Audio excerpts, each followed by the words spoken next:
जब यहाँ शास्त्रों का ज्ञान स्थान आता है तो वो कहते हैं ये गौण है, केवल ज्ञान समारोह से आत्मबोध हो जाएगा। राइट, उनका ये दादा भगवान का कहना है कि शास्त्रों का मार्ग स्थान जो है वो गौण है, मतलब इतना इंपॉर्टेंट नहीं है, केवल ज्ञान समारोह में आत्मबोध उनका हो जाएगा। और बापूजी क्या कहते हैं कि वेद उपनिषद गीता इज इक्वल टू सम्मान के साथ पर बियॉन्ड स्क्रिप्चुरल अनुभव भी। तो बापूजी कहते हैं वेद उपनिषद शास्त्र का आपको सार भी समझना है और उसके बाद उसके ऊपर बेहद के ज्ञान को समझना है और फिर परम शांति की ओर जाना है। आगे है विश्व दृष्टिकोण।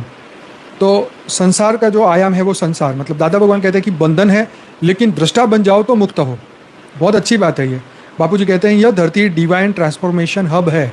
बंधन यहाँ सिर्फ एक ब्रह्मांड का नहीं, यहाँ तो अनंत कोटि ब्रह्मांडों के बंधन है। अगर अज्ञान में रहे, अगर हमें ये पता ही नहीं चला, तो सोल जर्नी जब आत्मा करती है, हाँ, कोई यहाँ से मल्टीवर्स में जाती है, कोई यूनिवर्स में जाती है, कोई गैलेक्सी में खो जाती है, कोई अन्य ब्रह्मांडों, कोई अन्य ग्रहों में फंस जाती है, तो सिर्फ इतना ही नहीं है, जो तुम हो वो तुम जान लोगे तो तुम यहाँ से निकल के ऊपर वहाँ अपने लोक तक पहुँच पाओगे। एलियंस और यूएफओ के बारे में दादा भगवान चर्चा नहीं करते, परंतु बापूजी स्पष्ट रूप से कहते हैं कि हायर बींग्स सृष्टि को गाइड कर रहे हैं।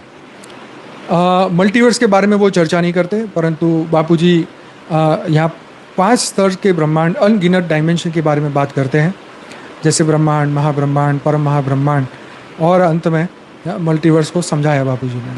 दादा भगवान कहते हैं आप शुद्ध आत्मा हो, कर्ता नहीं हो, आप प्रकृति के खेल में फंसे हुए नहीं है। बहुत अच्छी बात कही उन्होंने भी।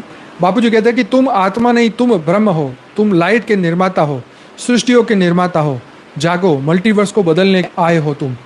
तो सीधी सी बात है, प्रकृति, हम प्रकृति में फंसे नहीं है, तो सही है।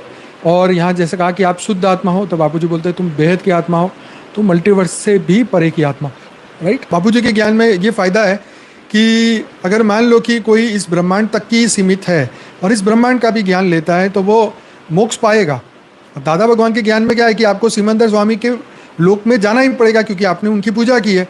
और हमारे सनातन में मार्ग खुले हैं।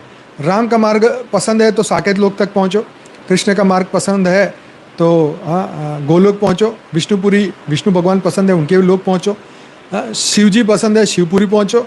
और पूरा ब्रह्म का ज्ञान हो गया, ब्रह्म स्वरूप बन गए हो, आत्मज्ञान हो गया, ब्रह्म ज्ञान हो गया, तो सीधे परमधाम जा सकते हो, शिवत्व की प्राप्ति कर सकते हो। तो ये एक ब्रह्मांड का बेसिक ज्ञान जो हमारे वेद उपनिषद शास्त्र पुराण में लिखा है।